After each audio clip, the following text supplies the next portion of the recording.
Okay guys, so it's day 2 of Gamescom and the doors have opened to the public. So, I've girded my loins, I'm ready, I'm gonna go down on the show floor. There's a lot of people here and I'm not very good in crowds, so I'm not looking forward to this. But come on, let's go see some games. So, let's go. Oh crap. Oh my god, there's so many people here.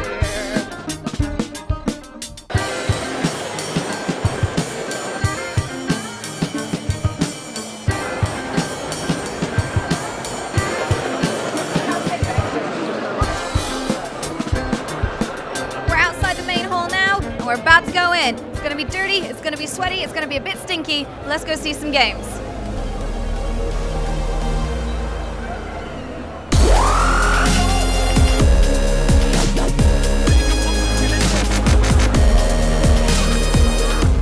Okay, we're gonna try and head over to Nintendo because I just want to touch some Nintendo stuff. But as you can see, this may be really difficult. So come on, I'm gonna take your hand. Let's go. Stay with me, guys. We're crossing the street. We're almost there. We're almost there. And now we're here. I can't really remember why we're here.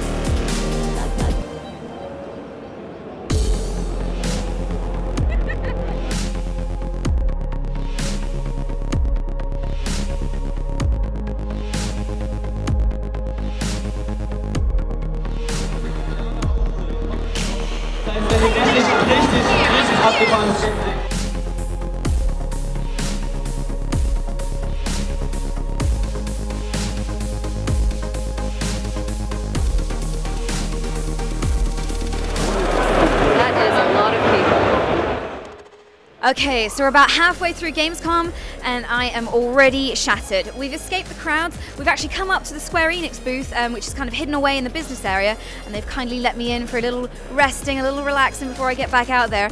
But also in the meantime, I've had some hands-on with Final Fantasy X HD, and I can tell you guys, it's looking great. I can't wait to get a proper kind of playthrough of this. It's looking fantastic.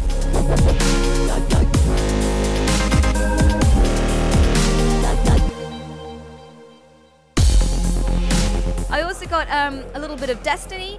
That's looking fantastic as well.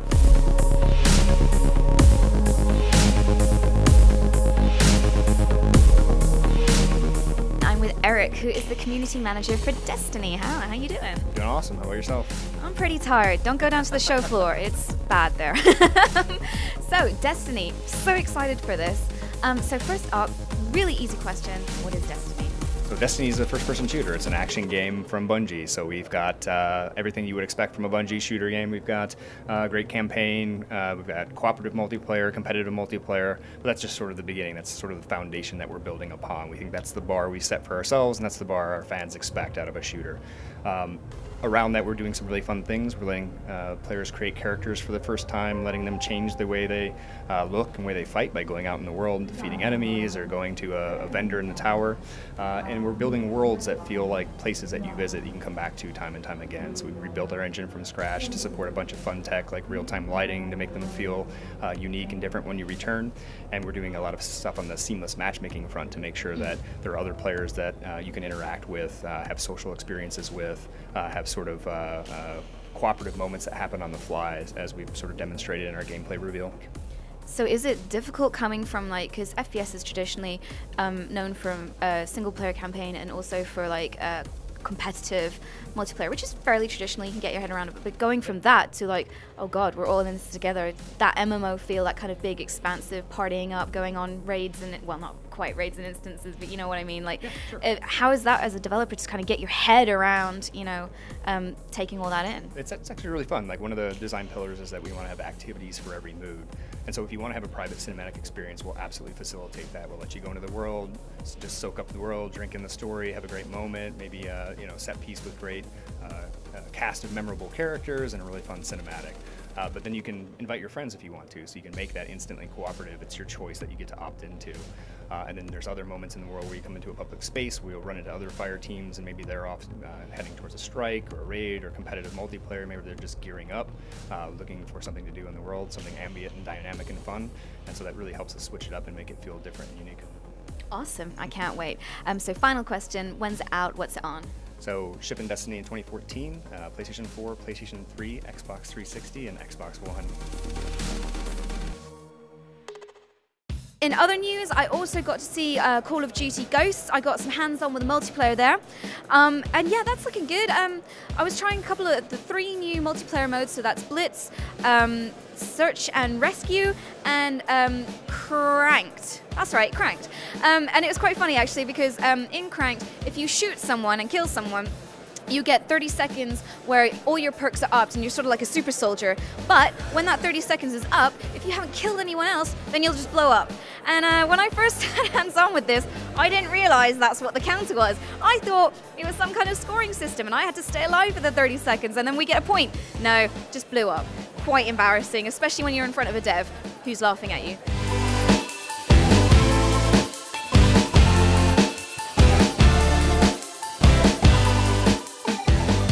Daniel, who is the Vice President of Production for Activision. Very easy first question. What is Call of Duty Ghosts? Call of Duty Ghosts, it's our new Call of Duty game coming out this fall, developed by Infinity Ward, and it is new in every possible way. We've got new campaign, tons of new multiplayer features, a new co-op mode which is called Squads, and it's going to be amazing. I think first and foremost, people need to know, what's in multiplayer.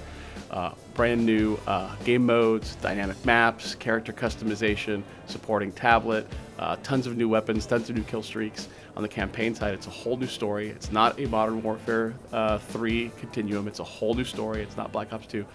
New set of characters, new sort of theme and locale. The story is sort of based on a sort of post-apocalyptic sort of feel. So the U.S. is the underdog this time around. We don't have the ability to call in 10 AC-130s to kind of defend us. So we're fighting against this superpower. So the story is really, I think, a unique twist for Call of Duty this time around. And the dog. Can we talk more about the dog? So did you guys mocap a dog to do this, and what was that like? Well, so every development studio that works on Call of Duty is always looking for different inspirations of what we can put in the game. With Riley specifically, we had read some story that the SEAL Team 6 guys would take dogs on their operations. And I was like, oh, that's interesting, let's find out more. So we basically called one of the sort of tactical operators that takes these dogs on them and came in and said he'd tell us about it. And he did, and we're like, wow, this is really cool. We could actually make a really cool game feature out of this. So we got one of the actual dogs that actually has gone on official operations and put one of the little mocap vests on him and had him do all kinds of things like attack guys and, scale buildings, or it's not scale buildings, but scale different kind of geography, and got that animation set and brought it into the game. And it's been something where when we put it in the game, we thought it'd be a cool feature. We didn't know it was going to have a life of its own on social media. We didn't know he was going to have a Twitter account. We didn't know that people are going to do all these sort of memes and things with the dog. But it's for us, it's really cool because for us, we weren't trying to say, hey, look, we got a dog. It's all about the dog. But it sort of became that. And it's great because I think when you look at the Call of Duty community, as big as it is, we announced like last week, we've had over 100 million players. 40 million players played it last month. 10 million players are going to play it today. It's such a wide audience. We're crossing so many different demographics.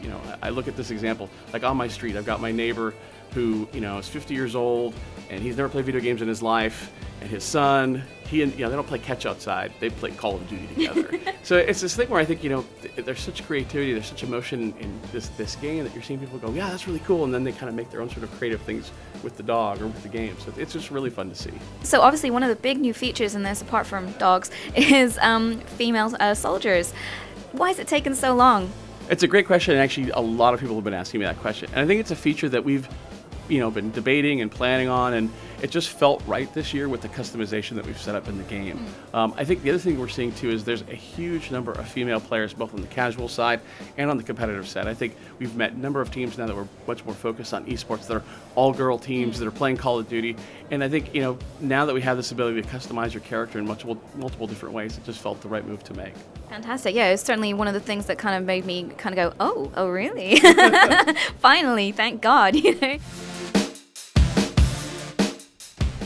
So while I was over at the Square Enix booth, I got a chance to catch up with the developers of Final Fantasy XIII-3 Lightning Returns, and I asked them about Lightning's costume changes. In Lightning Returns Final Fantasy XIII, there are lots of costumes available. Each one of them comes with preset parameters and abilities. So when you combine each costume with a weapon and shield, you can sort of create battle style. Before the battle, you can preset 3 of those battle styles, and you can change between those styles during the battle. And going on that thread, what is your favorite costume and outfit or combination that you've seen so far? My favorite costume in Lightning Returns is the one for Red Mage. It reminds you of the Red Mage in the previous Final Fantasy games you may have played before. And it comes with a specific set of abilities and parameters, which I find very interesting. Also, when it comes to styles, I normally go for something that gives you the ability of attacking and defending at the same level, so well balanced ones.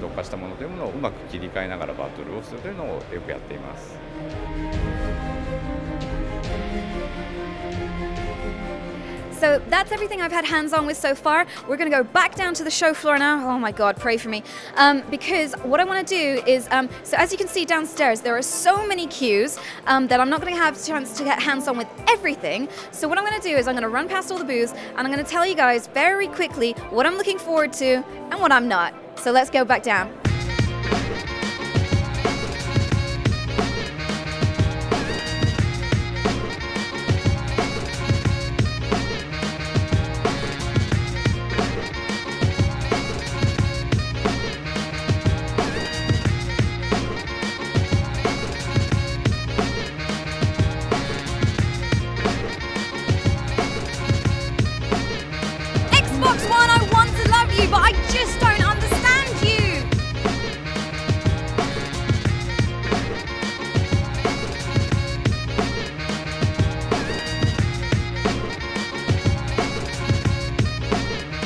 One of the things I really wanted to see at GamesCom was the PlayStation 4, but as you can see from the crowd shots, I couldn't get anywhere near to the hands-on booth.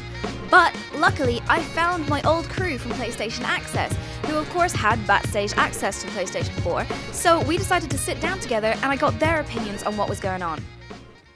You make it sound like you've left or something. I have left, Rob. I left like quite a while ago. You were at the leaving drinks. You said I was the best person you ever worked with and you're gonna miss me. No? No, that's not good. Okay, well, it's nice to know that I've been missed, guys. Really, brilliant. So what has been your favourite thing that you've seen? I'll start with you, Nathan. Mine's really embarrassing. The favourite thing I've seen is Lego Marvel Heroes, which is one of the few things. I've been mostly behind the camera at this show, so that was one of the few games I've actually seen, and I was really impressed. I thought this looks very shiny. Lego. It's a launch game. Go check it out. You should probably ask these guys. Thanks for that insightful PlayStation intel there. Holly, how about you? From a community point of view, it's actually seeing that people can actually get hands-on with the DualShock 4 and actually see a PlayStation 4 finally working. Yeah. I think for a lot of people, we've been preaching and preaching and preaching. DualShock 4 is amazing, so many changes, and it looks so good. But I think for them to finally pick it up and play with it, from a community manager, it's just good, and it's been really good feedback, so it's just nice. Yeah, I mean, I had hands-on with an Xbox controller while playing Call of Duty, and I must admit, like, yeah, just all the bits came. It was all right, but I have played with DualShock as well, and I definitely think my preference is for the DualShock. But anyway, Rob, what is your highlight of Gamescom apart from meeting me again? Well, colleague. My favourite game has been Assassin's Creed 4 on the PS4. I got quite a meaty, extensive hands-on with that. I played 3 different missions. One was like a naval battle, and I played it really, really well. Like, I didn't know any of the controls. It was the one they played at the press conference. It's the one they played at the press conference. He did like the telescope, he did the aiming, and I didn't know how to do any of that. So I was just kind of going around shooting cannons aimlessly. But I still did the level, which I think shows how good I am at the game. And then I did an assassination where I stealthed through some sugar canes and some bushes and stabbed some people and put them to sleep with blow darts and climbed up a ship and got to the top of the ship and then fell on a nasty captain man down below and stabbed him in the neck. And it was really good. And then I explored Habana a bit, which is like one of the cities in the game. There's 3 cities in the game, and it was really, really good. Felt like a mixture of all the brilliant bits of all the Assassin's Creed games all blended into one. These guys are doing amazing coverage on PlayStation 4 up to launch and continuing onwards. So I'll put a link to their channel in the video description below.